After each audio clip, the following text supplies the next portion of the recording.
Okay, so just a quick review of the article on suicide prevention. A suicidal person may not ask for help, but that doesn't mean that help isn't wanted. Most people who commit suicide don't want to die. They just want to stop hurting. Suicide prevention starts with recognizing the warning signs and taking them seriously. And before I continue, if anybody has any sensitivity with this topic, you're allowed to step away.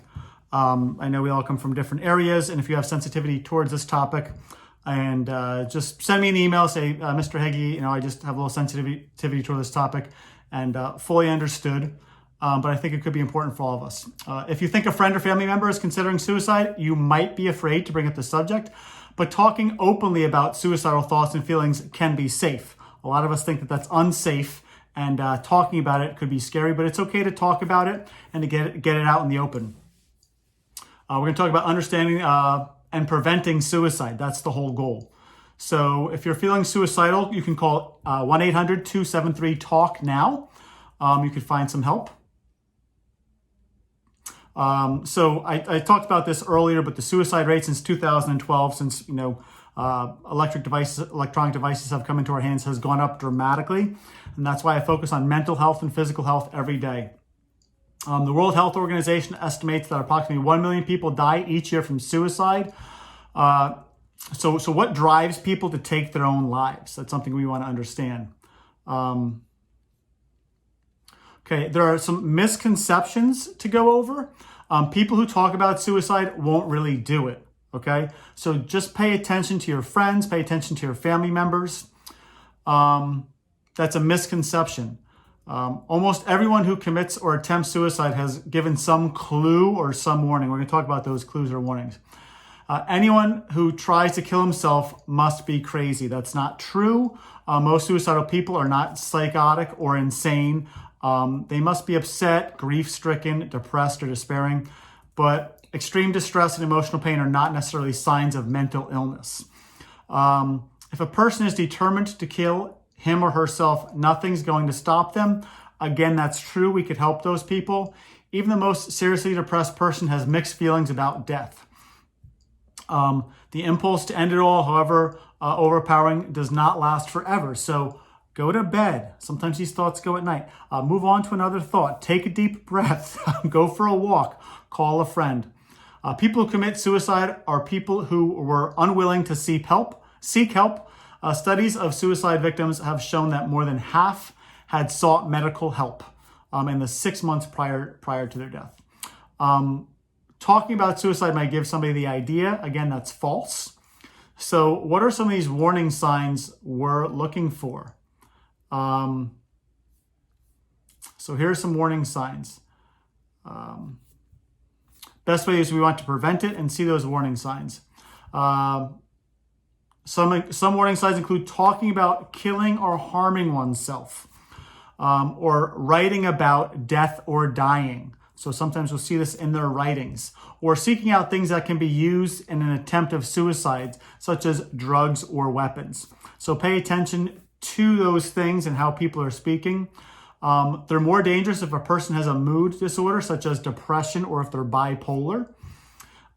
If they suffer from alcohol dependence, or have had previous attempted suicide, or has a family history of suicide. So not that you know everybody's family history, but maybe be aware of your own family history. Talking about suicide or behavior seriously. It's not judging. It's not just about warning signs that the person is thinking about suicide. It's a cry for help. They're asking for help. Speak up if you're worried. Talk about suicide. Seeking out lethal means, seeking out guns or pills or knives. If people are preoccupied for death, if they have no hope for the future, if they're self-loathing, I just hate myself, I hate who I am. If that's ongoing, pay attention to that in your friends. Getting affairs in order, like, hey, here's my favorite watch. I want to give you my favorite watch. Or, hey, here's my favorite hat. I'd like to give that away. Or saying goodbye in a weird or unusual way. Like, oh, goodbye, sorry.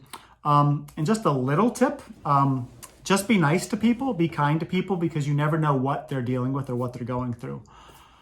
They might have self-destructive behaviors or a sudden sense of calmness. So pay attention to those warning signs.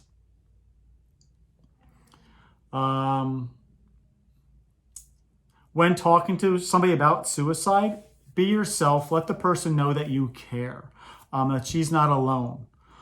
Listen. Let the suicidal person unload their despair. Let them vent their anger.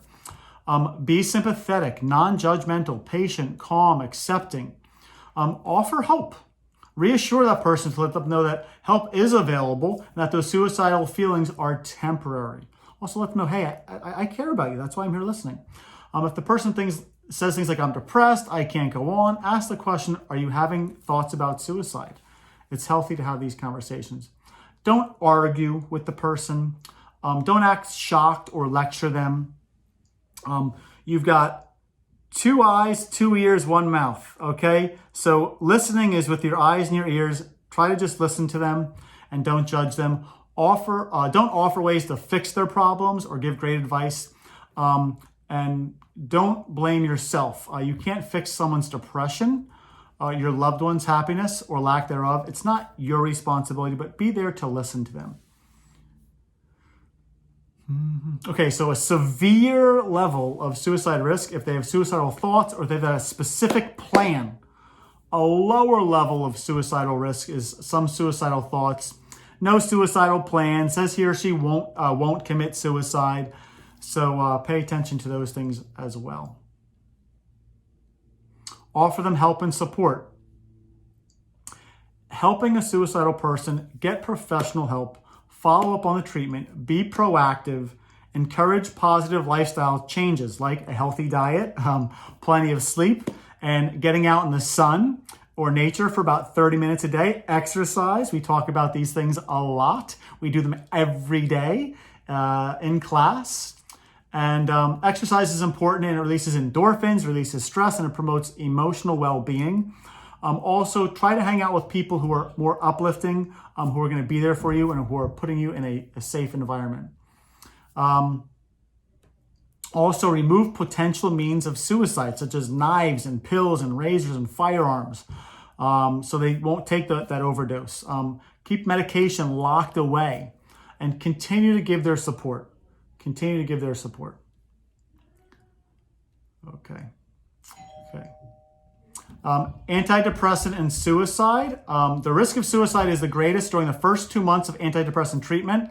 Common suicide risk factors: mental illness, alcohol or drug abuse, previous suicide attempts, family history, terminal illness, social isolation, history of trauma or abuse. Going back to social isolation, if you're in school, say hello to that one person.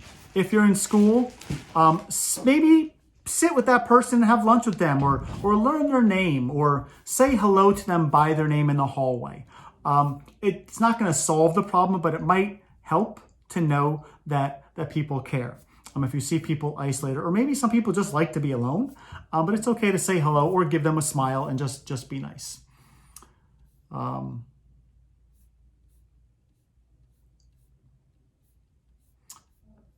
Just going through the article here. Okay,